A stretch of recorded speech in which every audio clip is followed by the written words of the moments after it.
Hello दोस्तों, कैसे हो आप सभी। स्वागत है आप सभी का हमारे YouTube चैनल कहानी से सीखो की एक और नई वीडियो में। क्या आपने कभी विचार किया है नींद के बारे में? वह नींद जिसके अथाह सागर में हम अपने समस्त दुख, द्वंद्व, परेशानियों को एक बार में ही डुबो देते हैं और फिर स्वस्थ, स्फूर्तिमय, तरोताजा होकर नव शक्ति के साथ जीवन पथ पर चलने लगते हैं। प्रकृति की कैसी महान देन है निद्रा मनुष्य के लिए। शेक्सपियर ने कहा है, निद्रा प्रतिदिन के जीवन के लिए मृत्यु, कठिन परिश्रम के लिए स्नान, घायल मस्तिष्क के लिए शांतिदायिनी औषधि और क्षतिपूर्ण शरीर के लिए अमृत कुंड है।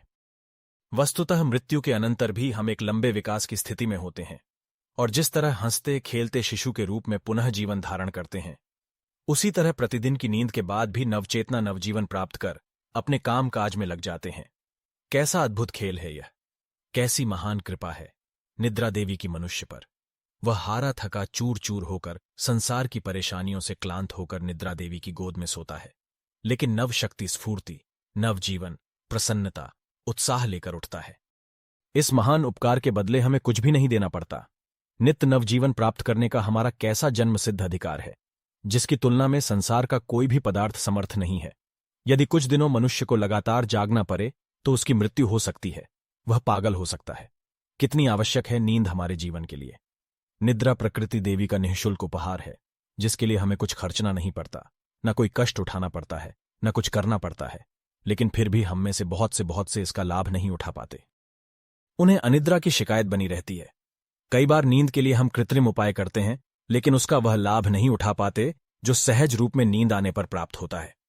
जिस तरह समय पर सूरज डूबता है, रात्रि होती है। हमें नींद क्यों नहीं आती? अनिद्रा की बीमारी समाज में क्यों फैलती जा रही है? इसलिए कि हमारा आचरण दूषित होता जा रहा है। हम विषय भोगों में रात दिन आसक्त रहते हैं। असंतोष की न बुझने वाली ज्वाला हमारे अंतर में दहकती रहती है। फिर कैसे हमें स्वस्थ नींद आ सकती है?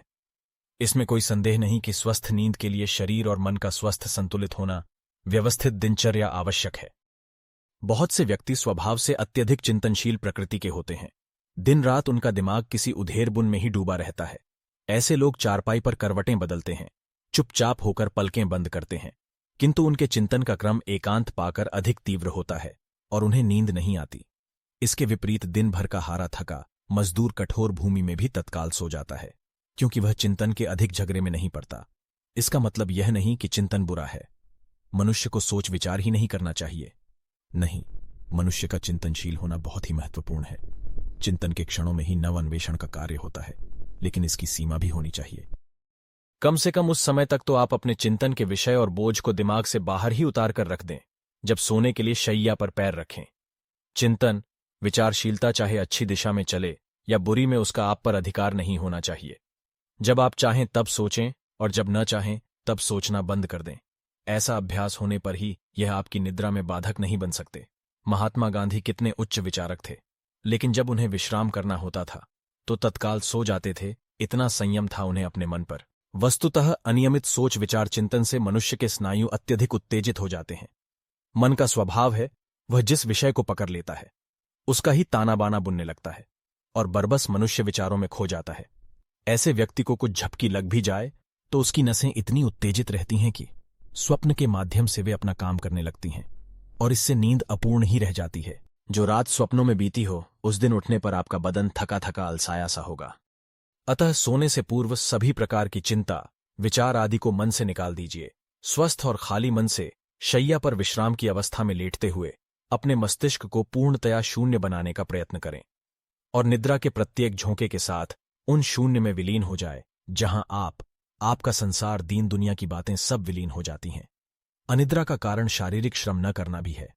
आज के तथाकथित वैज्ञानिक सभ्यता के युग में हमारे एक बहुत बड़े दुर्भाग्य का उदय हुआ है। वह यह है कि हम शरीर श्रम को बुरा, छोटेपन की निशानी समझते हैं और उससे बचते हैं। श्रम के अभाव में शरीर में रक्त भ्रमण ठीक से नहीं होता।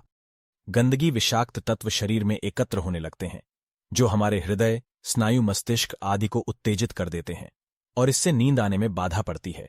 आप परीक्षण करें तो आपको मालूम होगा कि नींद न आने की बीमारी अधिकतर शरीर श्रम न करने वालों को ही होती है। स्वस्थ नींद लेनी है तो पर्याप्त शरीर श्रम भी करें, काम करें, घूमने जाएं, खेलें। जो अपनी सुविधा और रुचि के अनुकूल हो, ऐसा शरीरनिष्ठ अवश्य करें। समय पर स्वस्थ नींद के लिए आपकी दिनचर्या का नियमित और व्यवस्थित होना आवश्यक है। समय पर उठिए, समय पर अपना काम कीजिए, समय पर भोजन कीजिए, टहलने जाइए, समय पर नियमित रूप से सो जाइए। आप ठीक समय पर स्वस्थ नींद ले सकेंगे।